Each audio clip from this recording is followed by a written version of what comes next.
샬롬, 여러분 안녕하십니까? 진리로 여는 성경 여수른입니다.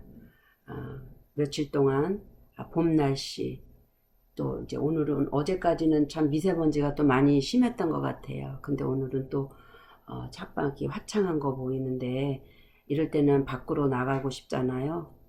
밖으로 나가는 것도 중요하지만 우리가 이 진리 안에서 하나님을 알아가는 일에 게으르면 안 될 것 같아서 다시 이제 12강을 시작하게 되었습니다. 요한복음 이제 12강 오늘 이제 시작을 하겠습니다. 오늘 본문의 말씀은요, 1장 32절, 요한이 또 증언하여 이르되 내가 보매 성령이 비둘기같이 하늘로부터 내려와서 그의 위에 머물렀더라. 제가 이 말씀을 굉장히 고민을 많이 한 말씀이에요. 왜냐하면 우리가 이 바깥에서 물질적인 우리의 시각적인 차원에서 보면 여기서 지금 뭐라 그래요? 내가 보았다 그러잖아요. 근데 성령이 비둘기같이 하늘로부터 내려왔대요. 그러면 누구 위에 머문 거예요? 예수님 머리 위에 성령이 이렇게 새 한 마리가, 이제 그림을 못 그리지만 이해하세요. 비둘기같이 여기 내려와서 임했다라는 것으로 우리가 그 실제적인 영상을 지금 알고 있었잖아요. 그러면 지금 이 말씀은, 성경은 전체가 뭐로 기록되어 있다고요? 비유로 기록되어 있기 때문에 이 비유를 통해서 말씀하시고자 하는 그 의도가 뭐고, 이 비유는 지금 무엇을 설명하고 있는 거지, 현상적으로 볼 때 어떻게 이해해야 되지 하는 부분에서 잘 안 풀리더라는 거예요. 그래서 기도하면서 성령 하나님, 진리의 성령님 오셔서 진리의 성령이 이 말씀의 깊이와 뜻이 무엇인지 영적인 의미를 알게 해달라는 그 마음 안에서의 기도가 올려지게 되었죠. 그러면서 이제 시간이 사실은 좀 흘러간 부분들이 없잖아 있는데요. 이 요한이 지금 오늘 말씀해 보니까 증언해서 이르되 그랬잖아요. 내가 봄에 성령이 비둘기같이 하늘로부터 내려왔어요. 그러면 요한이 뭐 한 거예요? 지금 또 증언했네요. 그러면 이 전에 우리가 32절 이 전에 어떤 말씀이 있었는지 시간이 흘렀기 때문에 한번 다시 짚고 넘어가길 원합니다. 예, 이튿날 29절부터 볼게요. 이튿날 뭔가 이렇게 해가 바뀐 거죠. 이렇게 저녁이 되고 아침이 되어져서 바뀌어진 상태예요. 요한이 예수께서 자기에게 나아오심을, 이제 어떻게 된 거예요? 요한이 예수께서 자기에게 나아오심을 보고 이르되 보라, 뭐요? 세상 죄를 지고 가는 하나님의 어린 양이로다 그랬어요. 세상 죄가 원어에서는 달리 번역이 되어 있거든요. 그러면 지금 제가 지난 설교에 말씀을 드린 것처럼 세상이 뭔지 죄가 뭔지를 설명을 해드린 적이 있어요. 그러면 세상은 뭐라고 정의를 했었냐면 누군가가 주장하는 누군가가 있고 왕이 있고 그 왕에 속해져 있는 모든 사람, 피조 세상에 반드시 왕이 있다라는 거죠. 그래서 이 세상은 근데 바로 그것이 뭐다? 죄라는 거예요. 그러면 지금 이 세상은 어떤 세상을 얘기하고 있느냐 하면 물질 세상을 얘기하고 있는 거죠. 예. 그러면 참은 뭐냐면, 보이지 않는 세상이 참이라면 지금 이 참을 그림자로 나타낸 지금 보이지 않는 이 세상, 보이는 이 세상은 곧 무슨 세상이냐면 물질 세상이죠. 근데 이 물질 세상의 왕이 누구예요? 하나님이 말씀하시기를 사탄이다, 마귀다, 귀신이다. 그래서 먼저도 얘기한 것처럼 너희 아비 누구에게서 나왔다? 마귀에게서 태어났기 때문에 우리는 다 그 마귀의 자손이고, 그래서 하나님이 보실 때는 이 세상은 무슨 세상이다? 죄악 세상이다. 이렇게 설명을 했단 말이죠. 근데 이 죄가 그럼 뭘까? 우리는 죄 그러면 보통 뭘 얘기하냐면 윤리나 도덕을 얘기하거든요. 그런데 지금 세상의 죄는 윤리와 도덕으로 볼 때 성경은 철저히 어떻게 하는 거냐면 우리의 뭘 다루고 있는 문제예요? 영혼의 문제를 다루고 있는 거란 말이에요. 그러면은 성경 어디에도 보면 사랑하는 자요 내 영혼이 잘된과 같이 범사가 잘되고 강건하리라라는 말씀이 있단 말이죠. 그러면은 영혼이 잘되고 범사가 잘되고 강건해진다라는 순리적인 순차적인 법칙으로 제일 먼저 중요한 게 뭐냐면 영혼이 어떻게 해야 돼요? 잘 돼야 되는데 이 원어로 살펴볼 때 여기서 영은 없어요. 혼이에요. 푸시케. 네 푸시케가 잘 돼야. 그러면 이 푸시케는 인간 자신이죠.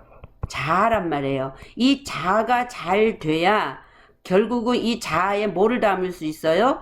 이 자아 안에 사단이고 마귀적인 정욕이라는 게 우리 안에 담겨져 있잖아요. 우리가 옛사람은 이 옛사람의 속성이 해결이 돼야 십자가를 통과해야 뭘로 채우는 거예요? 하나님적 차원으로 채워지기 때문에 성경에서 분명하게 말하는 것은 내 혼이 잘 돼야 된다는 거예요. 그러면 그 이전에는 혼이 잘 됐다는 얘기 아니에요? 잘 못 됐다라는 얘기겠죠? 자, 그러면은 지금 그래서 이 세상은 모든 것이 하나님이 보실 때는 뭐다? 죄다. 그래서 이 죄가 그러면 성경이 말하는 죄는 뭔가를 한번 다시 짚고 넘어가기를 원합니다. 고린도 후서 5장 21절을 보면 하나님이 죄를 알지도 못하시니를 우리를 대신하여 뭐로 삼으셨어요? 죄로 삼으신 것은 우리로 하여금 그 안에서 하나님의 뭐가 되기 위함이다? 의가 되게 하려 하십니다. 라고 말씀을 하고 있거든요. 그러니까 하나님께서 죄를 알지도 못하신 이를 우리를 대신해서 죄로 삼으신 것이 바로 뭐냐면 이 세상에 죄가 되셔 오신 누구요? 예수 그리스도를 지금 설명하고 있는 거거든요. 그래서 이 죄가 뭔가를 제가 원어적인 배경에서 살펴보기를 원하는데요. 이 죄를 원어로 볼 때는 하말티아라는 단어를 쓰고 있어요. 하말티아라는 단어가 이제 3313 스트롱 넘버에서 유래됐다라고 하는데 결국은 뭐냐면 관역을 맞추지 못하다에다가 지금 초점을 맞추고 있거든요. 그러면 관역을 못 맞췄기 때문에 그게 죄라면 그럼 관역은 뭐라는 거예요? 관역?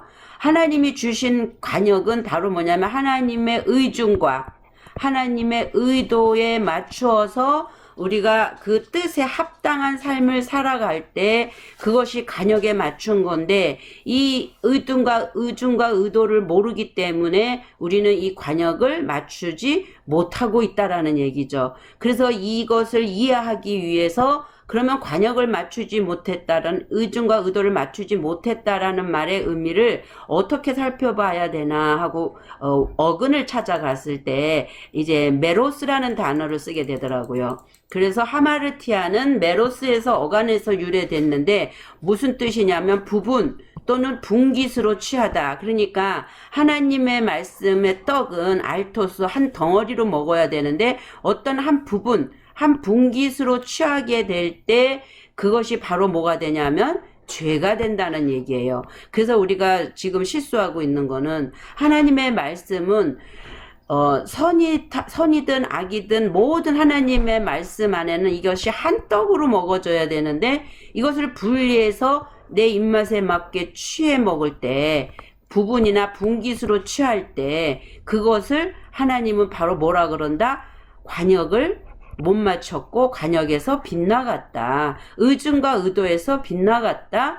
그것으로 취해진 그 자체가 뭐다? 죄라고 얘기하는 거예요. 그래서 성경이 말하는 죄는 우리가 물질 세상에 윤리나 도덕적인 어떤 부분을 얘기하는 게 아니라 하나님의 말씀의 떡을 부분으로 취했던가 분깃으로 취했을 때 그렇다라면 우리가 얼른 생각나는 부분이 있죠. 창세기 2장에서 보면 하나님이 우리에게 선악나무를 주시잖아요. 선악나무, 선이 뭐고 악이 뭔지를 아는 나무란 말이에요. 알게 한 나무. 그러면 이것을 토브라라고 원어에는 토브 그 다음에 라라고 원어에는 있는데 원어에는 라라고 이거 빼야죠. 원어에는 라라고 토브라라고 있는데 이 선악나무는 선한 나무가 있고 악한 나무가 있다라고 두 개의 나무를 설명하는 게 아니라 이 선악을 알게 하는 나무는 자체적으로 뭐냐면 한 개의 나무라는 거예요. 근데 이것을 우리가 이렇게 나누게 되면 이것조차도 선이 뭐고 악이 뭐야 하고 이렇게 나누게 될 때 분리하게 되는 거고 부분으로 취하는 거죠. 그래서 이렇게 모든 하나님의 말씀 안에는 하나님은 선이요 우리는 악이다. 근데 이것을 구분을 할 때 하나님은 선이고 우리가 악이라고 구분을 할 때 이 하나님의 보실 때는 이 선악이 다 뭐냐면 한 덩어리로 있다라는 거예요. 그래서 이것을 부분이나 분기수로 취하게 될 경우에 그것은 어떻게 되는 거냐? 죄를 범한 거가 되는 거죠. 그러면 우리는 이 악은 윤리도덕에서 안 하려고 그러고 이것만 하려고 그러잖아요. 근데 그게 아니란 말이에요. 성경은 이 악도 우리가 말하는 윤리도덕에서 그 잘못하는 어떤 것에 대한 악이 아닌 거예요. 결국은 이제 성경이 말하는 선이 뭔지 악이 뭔지를 다시 한번 이제 봐야 되겠지만 이 선과 악의 구분조차도 우리가 분기수로 취하게 되면 안 된다라는 것에 방점을 찍기를 원합니다. 그것까지 하면 시간이 많이 걸리니까 다음에 이제 그 부분은 보기를 원하고요. 그래서 그것이 죄인데 그 세상의 죄, 육신의 정욕, 안목의 정욕, 이생의 자랑이라는 그 정욕이라는 내 압이 막이라는 그 정욕적인 세상, 그것이 바로 뭐다 하면 죄악 세상인 거죠. 그래서 하나님은 이 죄악 세상의 죄들을 뭐 하기 위해서 멸하기 위해서 당신 자신이 죄가 되셔서 이 땅에 오셨다라는 거예요. 그렇게 오신 목적을 이어서 설명을 하고 있죠. 내가 전에 말하기를 내 뒤에 오는 사람이 있는데 나보다 어땠다 앞선 것은 그가 나보다 먼저 계심이라 한 것이 누구요? 예수 그리스도 이 사람을 가리킵니다. 그러니까 이거는 육체적인 부분을 설명하는 게 아니라 어떤 거예요? 영혼에 대한 문제를 지금 설명하고 있다라는 거죠. 그러면서 31절 나도 그를 알지 못하였으나 내가 와서 물로 세례를 베푸는 것은 세례 요한은 와서 우리에게 뭘로 세례를 베풀었어요? 물로 세례를 베풀었죠. 그를 이스라엘에 나타내려 함이라. 그러면서 자 그러면 이 물로 지금 세례를 베풀을 때 예수님도 물로 세례를 받았어요? 안 받았어요? 예수님도 요단강에 오셔서 세례를 받았거든요. 자, 물로 세례를 베푸는 것은 그것을 누구에게 나타내는 거예요? 이스라엘에게 나타내려 함이라 이렇게 얘기했단 말이죠. 그러면 지금 이스라엘이라는 말은 어디냐면 야곱에서 야곱 옛사람의 속성이 야곱이 뭘로 바뀌어요? 이스라엘로 바뀌잖아요. 이스라엘로 바뀌었단 얘기예요. 그러면은 예수님을 만날 수 있는 자들은 이 야곱 세상의 육신적인 사탄이 마귀적인 이 과정은 이거는 애굽의 생활이죠. 애굽의 생활에서는 이미 벗어났고 어디에 온 거라고 봐야 돼요? 광야로 왔다라고 봐야 되겠죠. 여기에서 비로소 예수님이 이 광야로 오시니까. 그래서 이 세례 요한도 광야에서 뭐 하는 자의 소리예요? 외치는 자의 소리다라고 말을 하고 있는 거거든요. 그럼 이 광야에서 받는 세례는 무슨 세례냐면 바로 물 세례라는 거죠. 그러면 이 물은 뭐냐면 이 세례라는 것은 뭐 휘도로 휩쓸다 휘도로 해갖고 뭐 휩쓸다 또는 완전히 젖게 하다라는 의미를 갖고 있는데 그러면 지금 뭘로 젖게 하는 거예요? 그래서 우리가 요단강에서 세례받을 때 푹 잠기잖아요. 우리 지금 약식 세례로 머리에다가 물로 뿌리기도 하지만 근데 여기서 지금 물 세례라는 것은 완전히 물에 푹 잠기다 완전히 그 물이 휩쓸고 가다 그래요. 그러면 지금 이 물을 우리가 보통 뭐라고 얘기하냐면 말씀이라 그러죠. 그러면 예수님은 오셔서 뭘로 세례를 주셔요? 성령으로 세례를 주신다 그러잖아요. 근데 요한은 물로 세례를 준 거예요. 예수님은 물로 세례를 주신 적이 없어요. 요한과 예수님의 제자들이 이 물로 세례를 베풀었지 예수님 자신은 성령으로 세례를 주실 분이기 때문에 물로 세례를 준 적이 없단 말이에요. 그러나 예수님도 이 물 세례를 요한에게 받았어요. 그러면 이 물이 말하는 것을 우리가 보통 뭐라 그래요? 말씀이라 그러겠죠. 그러면 그러면 여기서 그러면 이 물은 무엇을 의미할까? 제가 지금 결론을 내릴 수 있는 것은 제 결론입니다. 결국은 율법이다. 예, 여기 율법 있죠? 예, 이 물은 곧 뭐를 의미한다? 율법을 의미한다. 근데 율법은 어떻게 하는 거예요? 죽는 거죠. 율법은 사망을 요구하고 있잖아요. 그래서 사망의 세례, 그래서 이 율법의 세례는 사망의 세례를 받음으로 인해서 뭐가 우리가 되는 거예요? 죄를 씻을 수 있는 거죠. 그래서 예를 들면 물이 변하여 예수님이 혼인잔치에서 물이 변하여 뭐가 돼요? 포도주가 되는 사건. 그래서 이 율법의 말씀이 결국은 뭐로 바뀌어야 되냐면 생명의 뭘로? 피, 진리의 말씀으로 변화해야 된다라는 것을 지금 이 과정을 통해서 비유로 지금 설명을 하고 있는 거죠.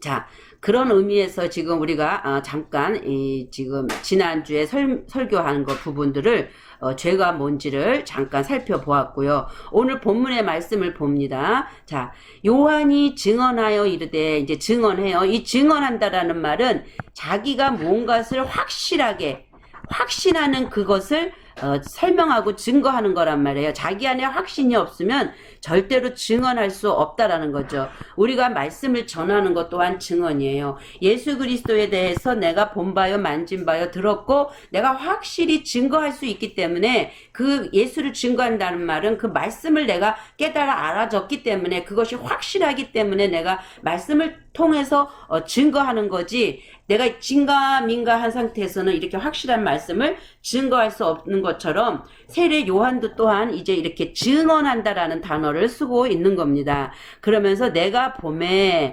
누가요? 세례 요한이 보니까 성령이 비둘기 같이, 근데 여기다가 방점을 찍어야 될 부분이 같이예요. 뭐 마치 뭐뭐처럼. 예. 그러면 이거는 뭐예요? 실질적인 사건이 아니라 뭐뭐처럼 뭐뭐같이라고 얘기할 때는 실질적인 사건은 뭔가 실질적인 어떤 것을 어떻게 해요? 그림자, 예, 비유로 지금 설명하고 있는 거잖아요. 그런 것처럼 그랬어 라고 설명하고 있는 거잖아요. 그러면 지금 내가 보면 성령이 비둘기 같이 하늘로부터 내려왔대요. 비둘기가 하늘에서 이렇게 내려앉잖아요. 그것을 우리 인간의 눈으로 볼 때 비둘기는 그렇게 하늘에서 내려오는 그 모습을 실질적인 그 형상화시켜서 성령이 그렇게 내려왔다라는 것을 설명을 하려니까 이것을 비유로 든 거죠. 비둘기를, 하늘로부터 내려오는 비둘기를 뭐로 들어서 설명하는 거예요? 비유로 들어서 설명하는데 그의 위에 머물렀더라 그럴 때 그 비둘기가 그 위에 이렇게 공중에 이렇게 머물고 있는, 이건 지금 다 뭐냐면 세례 요한이 말씀을 증거할 때 어떻게 무엇을 들어서 설명하냐면 우리가 인식할 수 있는 물질 세상의 어떤 상태를 들고 지금 비유적으로 지금 설명을 하고 있는 거잖아요. 자, 오늘 원문을 요것을 잠깐 보면, 자, 요한이 증거하여 가로되, 개역으로 봅니다. 증거하다. 예. 그 다음에 요한이 말해요. 제가 원어를 읽어도 여러분 어렵다고 하시기 때문에 그냥 한글을 가지고 합니다. 근데 여기 호티라는 요 단어는 뭐뭐 때문에 라는 얘기예요. 뭐 때문에. 그러면 지금 요한이 증거하고 말하는 것은 뭐뭐가 이유가 있다라는 얘기죠. 근데 어떻게 했냐면 내가 봤단 말이에요. 내가 봤기 때문에 이렇게 지금 설명을 할 수 있다라고 얘기하는 거예요. 이 데아오마이는 내가 봤다라는 거거든요. 근데 푸뉴마 뭘 봤냐 하면 성령을 봤다는 얘기예요. 근데 우리말은 지금 성령이지만 이 원어에서는 그 영을 봤다는 거예요. 그러면은 그 영이 뭐냐면 예수님 머리 위에 비둘기같이 내려왔다라는 그 현상적인 걸로 해서 볼 때 내려와서 뭐뭐같이, 여기 그랬잖아요. 뭐뭐같이, 호세임 마치 뭐뭐처럼, 마치 뭐뭐처럼 어떻게 해요? 비둘기가 내려왔는데 어디서 내려왔냐면 하늘로부터, 우라노스 하늘로부터 내려왔다. 그래서 그의 에피 뭐뭐 위에, 어디 위에요? 그의 머리 위에겠죠. 그의 하여튼 에피예요. 그의 위에 여기서 머물렀더라. 그러니까는 안착했다. 예. 안착했다 또는 안식했다. 예, 그러니까 좌정하고 앉았다라는 얘기예요, 지금. 예, 그러면 이제 이 말씀이 원어의 이 말씀을 우리가 하나하나 살펴보기를 원합니다. 여기서 가장 지금 보고 싶은 건 내가 보았다라는 부분을 제가 오늘 우리가 원어를 통해서 나눠볼 텐데요. 내가 보았는데 뭘 보았냐? 예, 내가 보았다. 대아오마이를 보니까 가까이서 보다. 근데 여기서 지각하다가 있어요.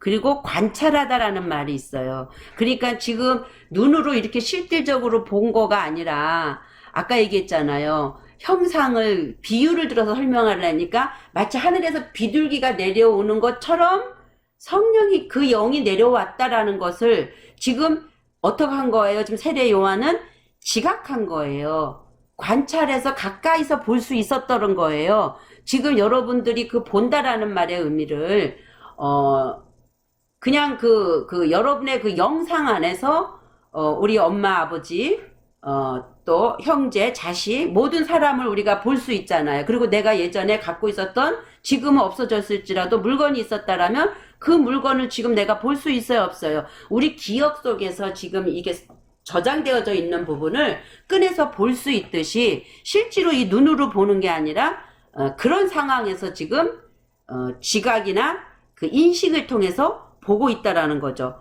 그래서 이 동사 대아오마이는 대아에서 유래했는데 관찰자를 암시하며 주의 깊게 보는 것, 즉 보다, 관찰하다, 지켜보다. 제가 이렇게 하는 거는 지금 다 사전을 참고하고 있는 거예요. 제가 쓴 게 아니라 사전을 제가 공부해서 가장 필요하겠다라고 싶은 것을 지금 따다가 지금 하고 있는 건데, 지금 이 대아오마이가 재밌는 게 뭐냐면 대아라는 대아에서 왔거든요. 대아오마이는 요렇게 합쳐진 거죠. 그래서 대아오마이 대아에서 왔는데 이 또 대아는 어디에서 왔냐면 데오스에서 온 거예요. 그러면 이 데오스는 뭐냐면 신이다, 하나님이다 라고 얘기하거든요. 예, 그럼 엘로힘이죠. 히브리어는. 헬라어는 데오스고요. 태초에 하나님이 계시니라 할 때 이 데오스를 쓰거든요. 간사가 붙어요. 호데오스. 예, 그 하나님. 그런데 이 호가 붙을 때는 그 하나님을 지칭하는 거고, 그냥 하나님 할 때는 여기에 우리도 들어갈 수 있는 거예요. 근데 이 데오스라는 단어는 대아에서 왔다라는 거예요. 대아가 데오스에서 왔다라는 거예요. 근데 이거는 신이고 하나님인데 이 대아는 여성형이래요. 그러면 이건 남성형이네요. 그러면 이 대아는 여성형이래요. 그래서 데오스가 남성 신이라면 여성 신이라는 거죠. 마치 뭐하고 같으냐면 또 육체의 우리 삶의 가정하고 비교하면 아버지와 엄마의 역할이겠죠. 그러면 지금 이 영이 비둘기 같이 왔는데 내가 봤는데 뭘 봤다라는 거예요? 여신. 예. 그러면 어머니적 차원이라는 거죠. 그러면 자, 예수님에게 임하신 것을 볼 때 보았다라는 것은 어떤 것을 봤냐면 영을 봤다라는 거예요. 그럴 때 우리가 삼위일체로 볼 때 하나님은 아버지로, 말씀으로, 성령으로 계신다라고 할 때 말씀은 결국은 뭐와 같으냐면 남성 쪽이겠죠. 그러면은 이때 성령은 여성인데, 여성 쪽인데 어머니적인데 결국은 이 여성은 이렇게 삼위가 보좌로 놓고 볼 때 아버지, 그 다음에 뭐 이런 식으로도 볼 수 있겠죠. 근데 이 여성적인 차원은 우리가 성령을 얘기할 때는 중성이라는 단어를 써요. 왜냐하면 여성 남성으로 표현을 할 수가 없기 때문에. 근데 어쨌든 이런 부분들은 굉장히 복잡한 부분들이기 때문에 저도 더 연구해야 할 부분이고 그렇다라는 것까지만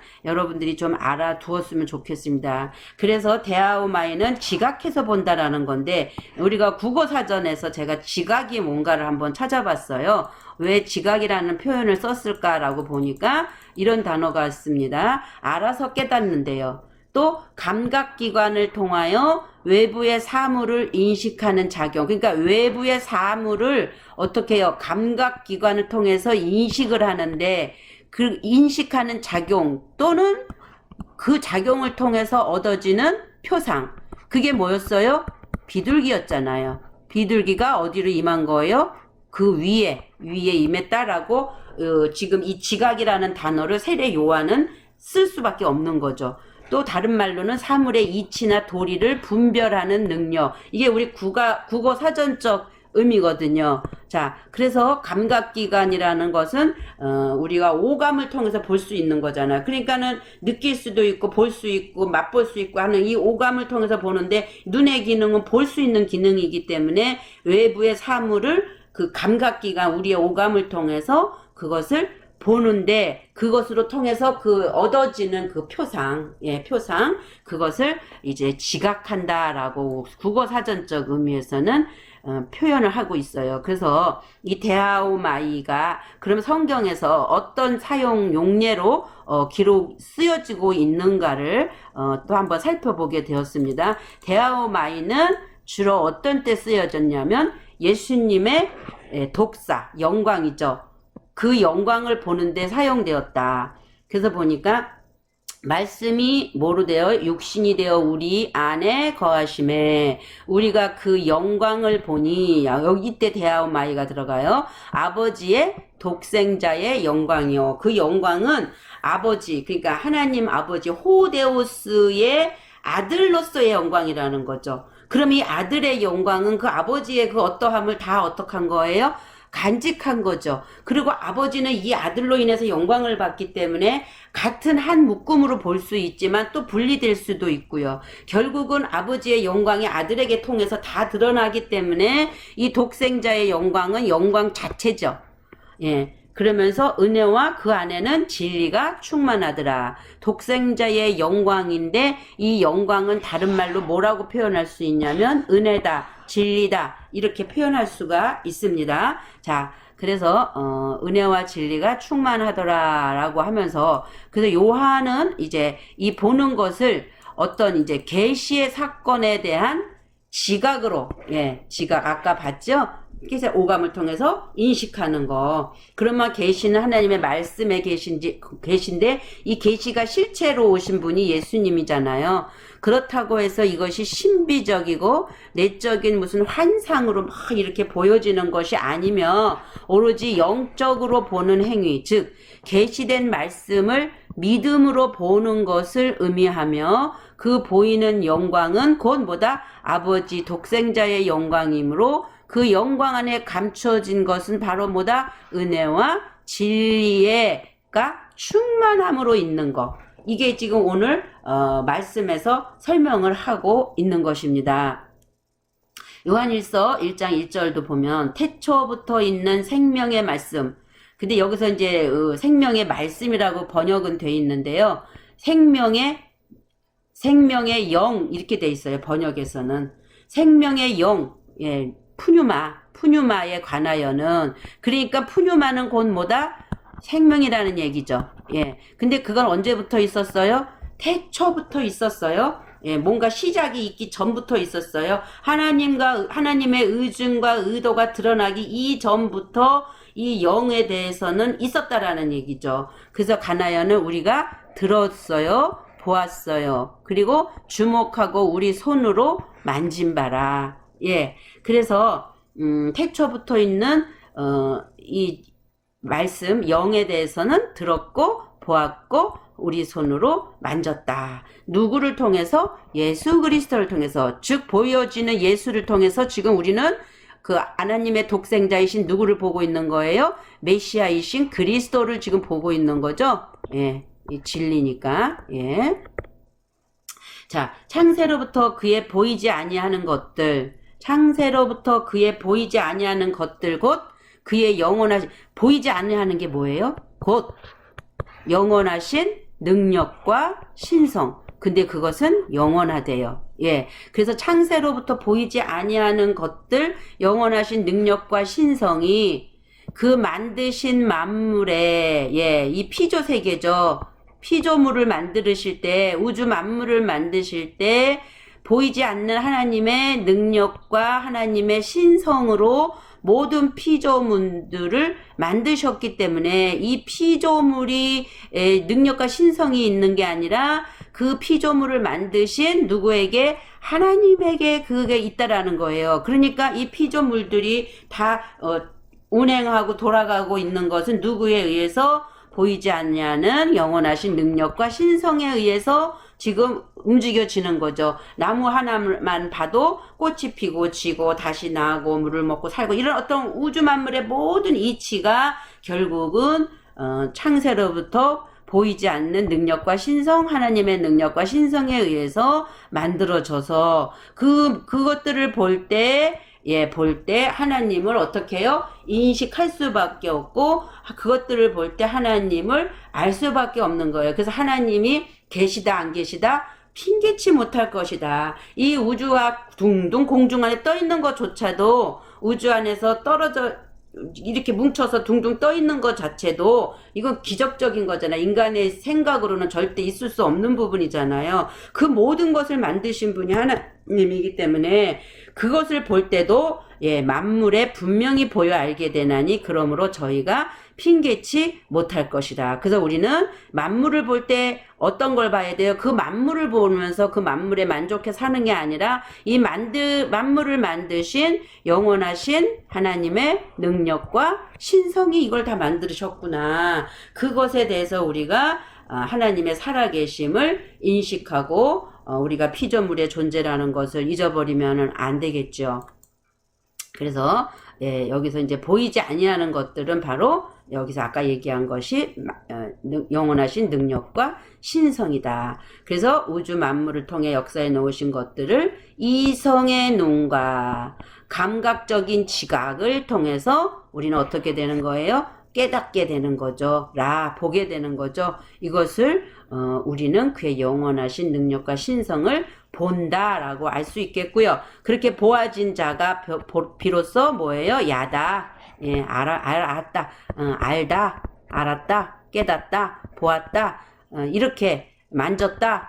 이런 여러 가지 말로 표현을 할 수 있는 거죠. 그러므로 세례 요한은 그러한 방법으로 예수 그리스도에 나타난 그 영의 뭐를요? 임재를 볼 수 있게 되었다라는 겁니다. 그래서 오늘의 본문 말씀에서 얘기하는 그 비둘기 같은 성령이 내려서 보았다라는 말에 내가 봄에는 그런 지각적인 감각적인 기능적인 부분에서 보았다는 거지 실제로 비둘기가 예수님 머리 위로 이렇게 내려왔다라는 거 아니죠. 그렇다면은 성령의 불같이 임할 때도 그 불에 혀같이 갈라졌다라고 얘기할 때 오순절 마가다락방에 임한 성령 또한 실제로 불이 내린 것은 아니죠. 엘리야가 하늘에서 불을 끌어내렸다라는 것도 실제로 하늘에서 불이 뚝 떨어졌다는 얘기가 아니죠.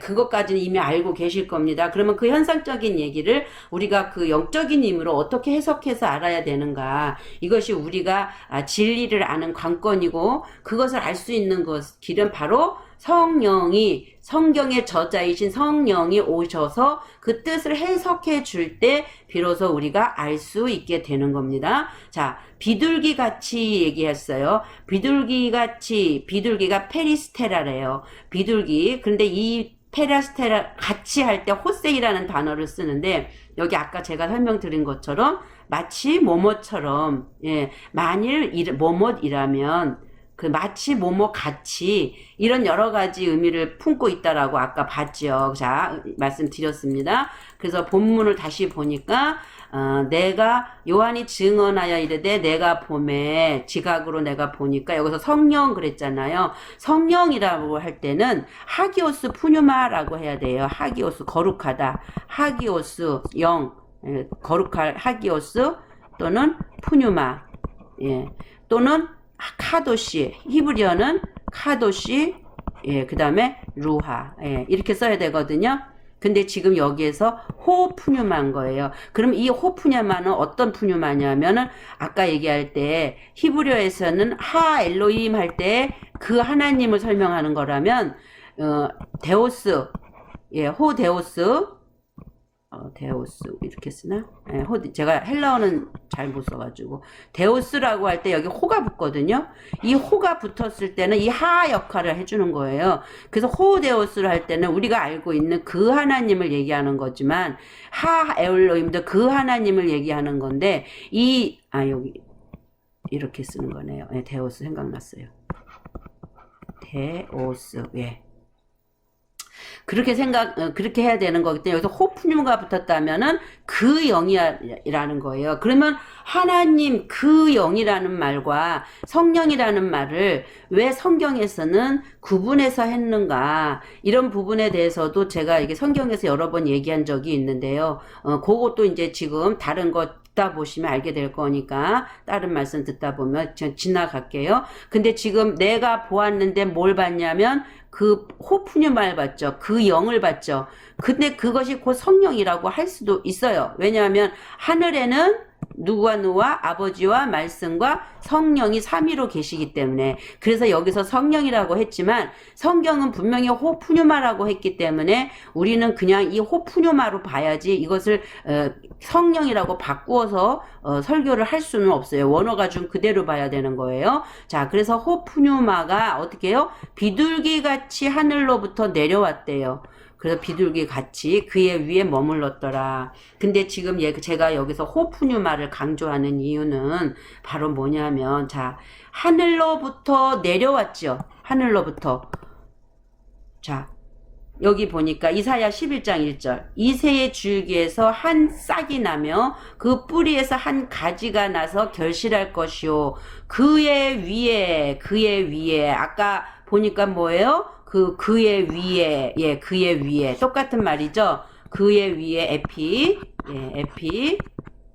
그의 위에 뭐가 임하는 거예요? 여호와의 영.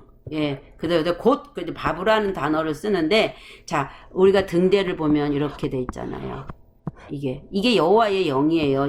이게 줄기란 말이에요, 하나에. 근데 여기서 가지들이 이렇게 뻗어서 나올 때 지금 지혜와 총명의 영이요, 모략과 재능의 영이요, 지식과 여호와를 경외하는 영이요. 우리가 지금 이 말씀이 지혜가 뭐야, 총명이 뭐야, 모략이 뭐야, 이거를 다 하려면 다시 이 본문 하나만 갖고 1시간을 강의를 해야 되니까 이것도 원어적 의미에서 주는 내용을 나중에 살펴보기로 하고요. 어쨌든 그 위에 예수님이 세례 받으실 때 그 위에 그 영이 임했단 말이에요. 어떤 영이요? 여호와의 영이 임했단 말이에요. 응? 이새의 줄기에서 한 싹이 나면 뿌리에서 한 가지가 나서 결실할 건데 그의 위에 누구예요? 예수 그리스도를 지금 얘기하고 있는 거잖아요. 예수님 위에 임하는 것은 바로 뭐냐면 여호와의 영인 거예요. 그래서 오늘 이 호프뉴마는 비둘기같이 하늘로부터 내려와서 그의 위에 머물렀던 이 호프뉴마는 바로 뭐냐면 여호와의 영이죠. 구약은 예언이잖아요. 계시, 예언이라면 이것은 실체적으로 일어난 사건이란 말이죠. 그래서 예수님 위에 임한 그 영은 우리가 성령이라고 말할 수는 없고 하나님적 차원의 영은 영인데 어떤 영? 호프뉴마. 예, 호프뉴마. 그것이 바로 무슨 영이다? 여호와의 영. 삼위일체 하나님은 다 뭐예요? 영이에요. 그러면 말씀의 하나님, 그 다음에 성령 하나님, 영의 하나님, 그 다음에 아버지 하나님이 삼위로이셨기 때문에 여기에서 여호와의 영이라고 할 수 있는 거예요. 여기는 여호와적 차원이니까. 이 여호와가 육신을 입고 이 땅에 오실 때 예수화가 되는 거거든요. 그래서 이 예수님에게 무슨 영이 임한 거예요? 여호와적, 말씀적, 여호와의 영이 임했다라는 거죠. 아직 성령이라고 볼 수는 없는 겁니다. 자, 그래서 여호와의 영이 임하는데 그 여호와는 가지를 뻗어요. 어떤 가지를 뻗냐면 지혜라는 가지, 총명이라는 가지, 또 모략이라는 가지, 재능이라는 가지, 지식이라는 가지, 여호와를 경외하는 영이 이렇게 돼 있어요. 그러면 지금 여호와가 말씀 하나님의 영이다라고 우리가 뭘로 증거할 수 있냐면 거의 보면 여기 성령이라고 할 때는 아까 얘기한 신성과 능력을 설명할 수 있거든요. 근데 지금 여기에서 물론 이것도 신성과 능력이 될 수 있지만 거의 어떤 거예요? 말씀을 통해서 나타나는 지혜, 그 말씀을 깨달아서 모든 것을 우리가 할 수 있는 총명, 그 다음에 말씀 속의 모략, 말씀의 그 어떤 재능, 그 다음에 말씀의 어떤 지식, 그 다음에 여호와를 두려워하는 마음, 뭘 통해서? 말씀을 통해서 하나님을 두려워 경외하는 그것이 여기서 강림, 그러니까 뭐 하늘에서 이렇게 수룩 내려온 걸로 번역됐지만 아까 또 여기 머물렀다라고 그랬잖아요. 같은 거예요. 머무르는 거예요. 그러니까 그 머무르는 건 뭐냐면 여호와의 영, 그런 어떤 가지를 뻗은 그 영이 예수님 안에 안식하신 거예요. 예수님을 보좌 삼고 앉았다라는 얘기를 하고 있는 거예요. 그래서 오늘 본문에서 길게 설명했지만 여기서 스코프뉴마가 비둘기같이 하늘로부터 내려와서 그의 위에 머물렀는데 그것이 뭐냐면 이사야 11장에서 예언되어진 이새의 줄기에서 한 싹이 나고 그 뿌리에서 그 뿌리에서 죄송합니다. 전화가 와서 강림하시니 그러므로 그 예수 그리스도 위로 하늘로부터 임하시는 그 영은 이사야 11장 1절부터 예언되어진 여호와의 영이다. 그래서 지혜, 모략, 총명, 죄송합니다. 끊어졌는데요. 급한 전화가 와가지고 안 받으면 안 될 전화라 그거 받느냐고 잊어버렸네요. 다시 합니다.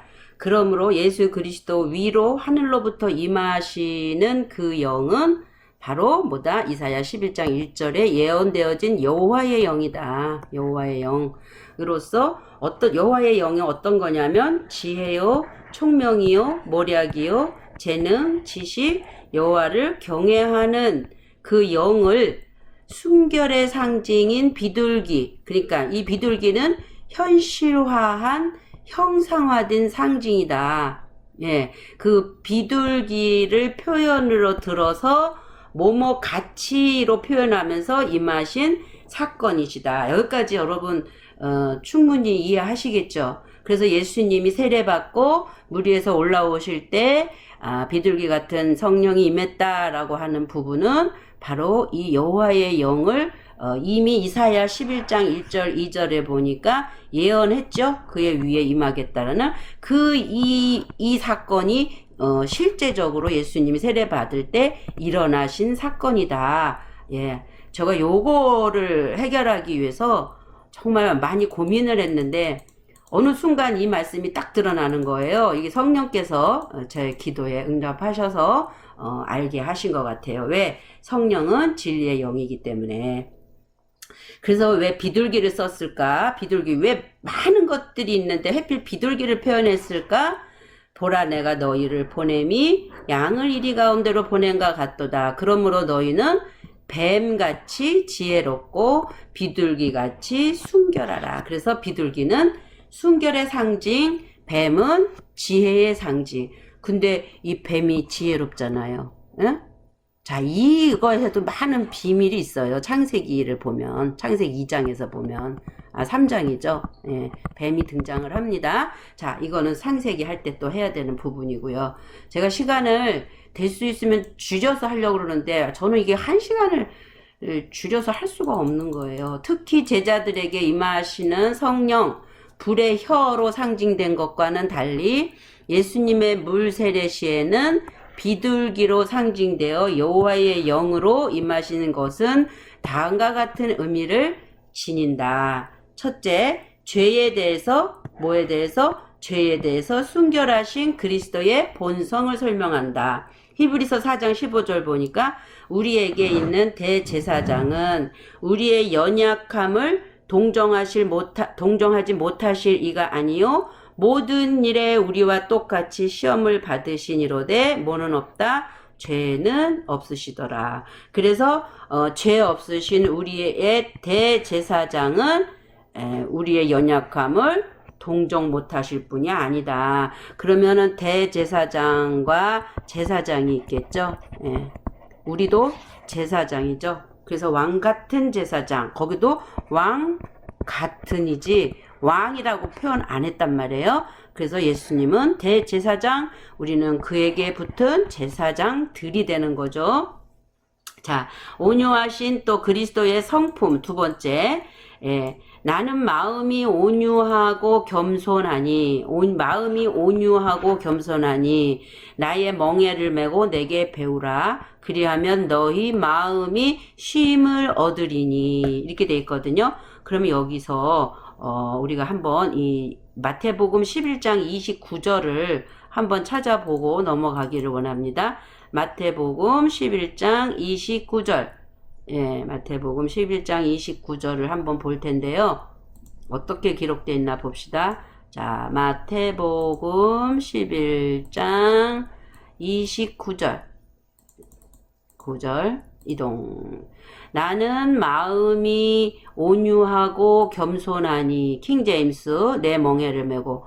야, 자요. 메다가 이렇게 우리는 이렇게 뭔가 이렇게 어깨에다가 맸다라고 이해하잖아요. 근데 여기에서 매다는 것은 아이로예요. 치워버리고 들어 올린다는 거예요. 결국은 뭐냐 하면 이 들어 올린다는 말은 여기 있죠. 죄를 속하는 거고 뭐를 없이 하는 거예요. 그리고 운반하고 결국은 구원하겠다라는 거죠. 제거하다 없이 하다. 그러니까 죄를 없이 하고 치워버리는데 그렇게 하기 위해서 어디로 데리고 올라가다. 그렇죠. 그래서 예수님의 마음이 온유하고 겸손하다라고 할 때 이 카르디아라는 말은 나는 내가 그걸 모든 것을 치워버리겠다. 그리고 그 뭐예요? 멍에라는 것은 우리가 이렇게 소가 이렇게 멍에를 어깨에다 메고 이렇게 끄는 뭐 그런 걸 얘기한다고 그러는데 지금 여기서 말하고 있는 멍에는 연합하다라는 거예요. 그러니까 연합을 통해서 들어 올려준다는 거예요. 연합을 통해서 구원을 해준다라는 거예요. 그러니까 나의 위에 그 멍에를 맨다라는 것은 나와 함께 내가 너 위에서 그 연합으로 같이 들어 올려줄게 라는 말을 지금 표현하고 있는 거거든요. 그러면서 그러니까 너희 위에 여기 요거 빠졌어요. 요거 번역이 빠졌어요. 가로친 건 지금 우리말이 번역을 안 한 거거든요. 그래서 너희 위에 나와의 연합을 통해서 같이 들어 올려준다라는 거예요. 예. 멍에를 맨다는 게 아니고 그러면서 배우라. 예. 그래서 배우다. 근데 누구에게 배워요? 나에게서부터 배워라. 나에게로부터 배워라. 어디로부터? 자, 호티 보세요. 때문에 아까 제가 호티 설명했잖아요. 왜냐하면 그 이유가 있단 말이에요. 존재한다. 에이미 동사 존재하는데 뭘로 존재하냐면 겸손하고 나는 마음이 카르디아. 예, 마음 그러면 우리 그냥 이렇게 마음 생각하잖아요. 가슴을 가리키면서. 근데 이 마음은 보면은 사고, 감각, 그러면서 중심부라는 것을 갖고 있어요. 그래서 우리가 사고하는 부분, 우리가 감각하는 부분, 그 지정을 합해서 카르디아 마음이라고 지금 표현하는 거예요. 그래서 우리가 감정으로 느끼는 것만이 마음이 아니라 이 사고의 세계도 마음이다. 그래서 마음은 이것을 다 사고와 감각을 합친 단어가 heart, 마음이라는 거죠. 예. 근데 그 마음이 어떻게 해요? 겸손하대요. 근데 이 겸손이라는 단어가 우리말은 지금 겸손하다고 돼 있는데 짓눌리다. 지금 굴욕감을 느끼다. 참 이게 얼마나 지금 해석이 잘못되고 있어요. 나는 마음이 온유하고 겸손하다 그랬는데 이성과 감성이 이해와 이런 어떤 부분들이 나는 지금 어떻게 되고 있다는 얘기예요. 짓눌려 있대요. 굴욕감을 느끼고 있대요. 예? 예, 굴욕감을 느끼고 있기 때문에 4239 온유하다 겸손하다 온유하기 때문이다. 그 다음에 겸손하고 이게 뭐냐 프라우스. 여기서 지금 나는 겸손하고 온유하다 이 말이 지금 같이 쓰이고 있는 거예요. 프라우스가 4235는 온화하다 겸손하다라고도 돼 있고 이것은 기본어를 갖추고 같은 하나로 품고 있는 거예요. 온유하고 겸손하다가 결국은 한 단어죠. 온유하고 나는 겸손하기 때문에 내게 배워라 이렇게 말씀을 하시면서 그렇게 나는 존재하고 있는데 뭐예요? 내 마음은 그리고 내 마음은 짓눌려 있다. 예, 굴욕감을 느끼고 있다. 그리고 그러면서 너희 어떻게 해요? 여기서 지금 마음이 아니죠. 이거는 푸시케예요. 푸시케는 너희 혼이에요. 너희 그 혼이 뭐를 얻는 거예요? 중단, 오락, 안식. 그러니까 쉼을 얻으리라 그랬을 때 너희 혼이 지금 373. 예. 쉬게 해준다. 예, 쉬게 해준다. 안식하게 해준다. 얻으리라는 찾다, 갔다, 얻다. 예, 이거 맞아요. 다시 보면 너희 위에 나와 연합으로 내가 너희 위에서 나와 연합으로 들어 올려줄게. 그리고 그러므로 나의 온유함과 겸손하기 때문에 나에게 배워라. 나는 온유하고 겸손함으로 나에게 배워라. 그러면 내가 너희 위에서 나와 함께 저기를 같이 연합으로 들어 올려줄게. 그러면서 존재한다. 그러면서 여기서 겸손은 나는 짓눌려져 있고 굴욕감을 느끼고 천하고 낙담시키고 그런 어떤 의미를 갖고 있어요. 뭐가 그렇다는 거냐면 내 마음이 카르디아, 내 마음은 사고나 내 감각이나 그 모든 것이 지금 다 나는 짓눌려 있다. 그러기 때문에 너희 혼이 그렇게 되므로 너희 혼이 뭐로요? 쉼을 얻게 되리라. 참 이게 킹제임스 버전에서는 나는 마음이 온유하고 겸손하니 내 멍에를 메고 내게서 배우라. 그리하면 너희가 너희 혼의 쉼을, 요건 참 잘했어요. 너희 혼의 쉼을 얻으리라. 그리하면 너희 혼의. 근데 우리 우리 개역에서는 다 마음으로 돼 있죠. 여기도 마음. 나는 마음이 온유하니 할 때도 카르디아. 이거 분명히 나눠져 있잖아요. 혼과 마음이. 예. 근데 이걸 똑같이 쓰고 있는 거예요. 그래서 이거에 이렇게 보면 왜 원어로 말씀을 봐야 하는지를 우리가 알게 되는 거죠. 그래서 다시 보면 여기에서 나는 마음이 온유한다 라고 할 때는 맞아요. 근데 여기에서 너희 마음 그럴 때 이 마음은 곧 뭐다? 혼이. 예, 너희 혼이 쉼을 얻는다. 이렇게 표현을 해야 되겠죠. 예. 그러니까 문제는 뭐냐면 혼이 잘 되기를 원하는 거예요. 하나님은 우리의 혼이 영을 담는 그릇이기 때문에 우리의 혼에 중점을 두고 있어요. 예. 그래서 이 말씀도 지금 그렇게 돼 있잖아요. 그러니까 내가 마음이 온유하고 겸손히 나의 멍에를 메라. 이 부분에 대해서 여러분들이 굉장히 오해를 하고 있죠. 나와 연합으로 들어 올려줄게. Y로. 얼로 올려요? 하늘로 올려주겠죠? 예.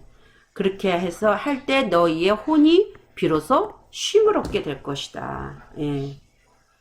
하나님의 그 다음에 세 번째 어떤 용례로 그 단어가 쓰였나. 하나님의 사랑과 총애를 받으시는 그리스도의 사역에 대해서 지금 이 단어가 쓰였어요.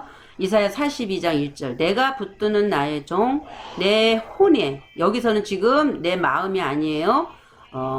내가 붙드는 나의 종, 내 혼에 기뻐하는 나의 택한 사람을 보라. 내가 나의 뭐를 신이 아니라 나의 영을 그에게 주었은즉. 어떤 영이에요? 그 영이죠.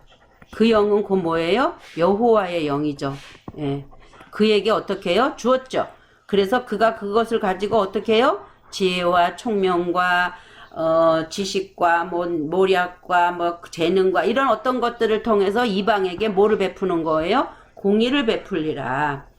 이사야서에서 예언되어져 있는 말씀을 마태복음에서도 지금 적용시키고 있거든요. 보라 나의 택한 종 곧 내 마음 내 혼에 기뻐하는 바 나의 사랑하는 자로다. 내가 여기서 성령이라고 돼 있는데 호프뉴마를 줄 터이니 그가 심판을 이방에 알게 하리라. 이것은 오늘 본문 요한복음 1장 32절 말씀하고 같은 얘기죠. 내 성령이 아니라 내 호프뉴마 여호와의 영을 그에게 줄 거기 때문에 그가 뭐를요? 심판을 이방에 알게 하리라. 이사야서는 이방에 공의를 베풀리라 돼 있고 이제는 예수님이 실제로 오셔서 그의 하나님의 혼에 기뻐하는 사랑하는 자로서 그 영을 부어주시고 심판을 이방에 알게 하겠다. 결국 여호와 하나님의 영을 예수님에게 부어주시겠다는 예언이 성취되는 장면이다. 예. 이렇게 보시면 되겠습니다. 그리고 하늘이 나와요. 자, 하늘에서부터 하나님께서 임재하시는 곳을 우리가 의미하는데, 그렇다면 하늘을 장소적 개념으로 볼 때 저 보이는 스카이 하늘이 아니라 아이로는, 들어 올리는 아이로는 히브리적 개념에서 나사야. 히브리어로는 나사, 헬라어로는 아이로거든요. 들어 올려, 구원하는, 들어 올리는을 의미하는데, 하늘을 보통 복수로 쓰였기에 구원하는 자들, 들어 올리는 자들을 의미하는 거예요. 먼저는 예수님이고 나머지는 그에게 붙은 자들로 하늘들 안에 계신 우리 아버지란 의미가 성립이 되죠. 하늘들. 그러니까 하늘이 저 보이는 스카이 하늘이 아니라 바로 구원받은 하나님의 백성들, 하나님의 아들들, 예, 우리는 아들들이 되는 거고, 예수님은 아들이시죠. 다른 말로 예수님은 대제사장이라면 우리는 제사장들이죠. 예, 이 의미를 품고 있습니다. 그래서 우라노스를 원어로 보니까 포괄적으로 천상, 근데 하나님의 처소라고 돼 있어요. 장소적 개념을 지금 얘기하고 있잖아요. 하늘들 안에 계신 우리 아버지. 그러니까 하늘이, 여러 하늘이 있다라고 얘기하지만 그게 아니라 하늘된 자들 안에. 예, 다시 얘기합니다. 하늘된 자들, 예, 안에 계신 우리 아버지, 예, 거듭난 자들이죠. 자, 그런데 이 하늘이라는 우라노스는 어디서 온 거냐면, 호로스에서 왔어요. 호로스를 보니까 일어나다, 세우다. 예. 그래서 일어나다, 세우다는 것은 뭐냐면, 누워있고 죽어있던 자들을 다시 어떻게 해요? 일으키는 거죠. 죄의 삭센 사망이니까. 그렇게 됐을 때 이 호로스라는 단어를 쓰는데, 이 호로스는 또 어디서 왔냐면, 다시 보면 또 아이로에서 와요. 예, 아까 아이로 배웠잖아요. 들어 올리다. 그래서 히브리어에서는 죄를 어떻게 해요? 속하다, 없이 하다. 그러니까 결국은 뭐 하는 거예요? 구원하는 거죠. 아이로는. 그래서 나는 마음이 온유하고 겸손하니까 내가 너희와 연합으로, 우리 혼자는 구원 못 받잖아. 예수님과 연합될 때 구원이잖아요. 그래서 예수님과 십자가에서 같이 죽고 같이 사는 연합으로 인해서 하나님, 우리가 그분과 함께 우리가 어디요? 하늘로 올라가잖아요. 그러니까 거기에서 그 예수님이 대장이면 우리는 그에게 붙은 또한 자들이라는 거죠. 전도서, 너는 하나님의 집에 들어갈 때에 내 발을 삼갈지어다. 가까이 하여 뭐를 들으래요? 말씀을 듣는 것이 우매한 자들이 재물 드리는 것보다 나으니라. 자, 보세요. 하나님의 집에 들어갈 때 발을 삼가래요. 가까이 하여 말씀을 듣는 것이 우매한 자들이, 그러면은 지혜로운 자는 가까이에서 말씀 듣는 자들이고, 그러면 우매한 자들은 뭐 하는 거예요? 재물 드리는 거잖아요. 그런데 이 재물 드리는 것보다 나으니, 그러면서 여기가 중요합니다. 그들은 뭐 하는 거예요? 그게 악을 행하면서도 깨닫지 못함이라. 그러니까 계속 뭐만 드리는 거예요? 제사만 드리고 있는 거죠. 소잡고 양잡아다가. 그걸 하나님은 우매하다 그러는 거예요. 왜 그랬냐면 성경에 레위기에 보면 제 소잡아라 양잡아라 다 있잖아요. 그 성경은 비유라니까요. 실제로 소잡고 잡으라는 의미가 아니라 그거 아까가 또 비둘기 같은 형상으로 내려오신 거지. 비둘기 같이 그랬잖아요. 마찬가지로 소잡고 이 실질적인 제사가 구약에서는 이루어졌지만 예수님 이후에는 계속 이것만 하면 안 된다는 거예요. 지금 오늘날 그러면 우리는 지금 소잡고 양잡고 안 하냐고요. 그러니까 지금 이렇게 하고 있다라는 것은 물질 세상의 개념으로 성경을 보고 그 개념에 맞춰서 우리가 신앙생활을 하고 있다라는 거예요. 그렇게 되면은 그것을 하나님은 뭐한다? 악을 행하고 있다. 그러면서도 깨닫지 못한다. 그러니까 이게 곧 뭐예요? 하나님 보실 때 관역에서 빗나간 게 된 것이고, 부분으로 취한 것이고, 분기수로 취함으로 인한 얻은 죄라는 거죠.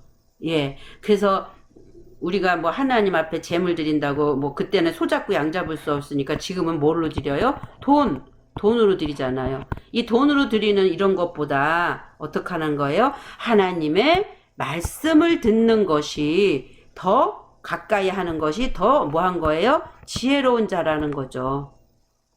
너는 하나님 앞에서 함부로 입을 열지 말며 급한 마음으로 말을 내지 말라. 하나님은 어디에 계세요? 하늘에 계시고 너는 어디 있어요? 땅에 있음이니라. 그런즉 마땅히 말을 적게 하라. 그러니까 내가 깨달았고 내가 안다라고 뭐 여러 가지를 써서 땅의 입의 말로 달콤한 말로 하는 것을 하나님께서는 하지 말라라는 거예요. 그러면 어떻게 하냐면 하늘에 계신 성령이 오셔서 깨닫게 하시고 뭐 하는 거? 알게 하신 거. 그것만을 진리만을 말하라는 것이요. 그러니까 말을 적게 하라.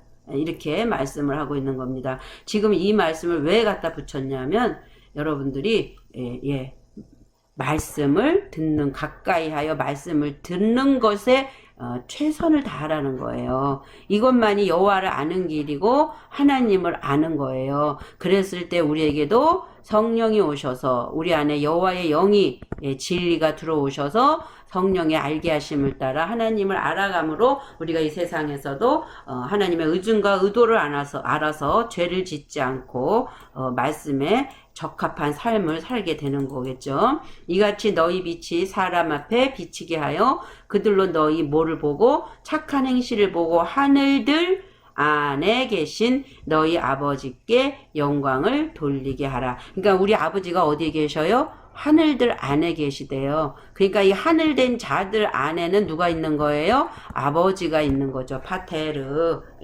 그래서 우리는 그의 아들들이 되는 겁니다.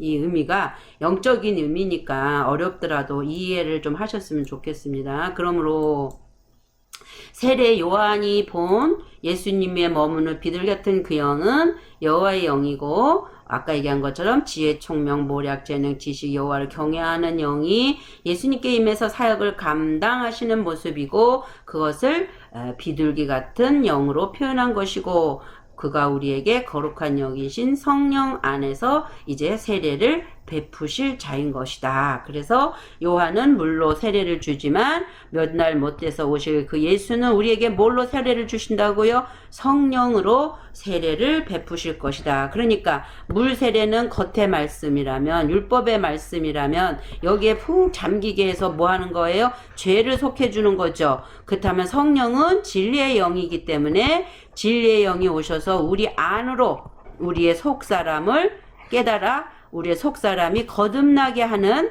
그런 차원으로 우리를 이끌어 가기 때문에 예수는 오셔서 성령 안에서 세례를 이 말씀에 푹 적게 한다는 거죠. 베푸실 자다라고 성경은 기록되어 있는 겁니다.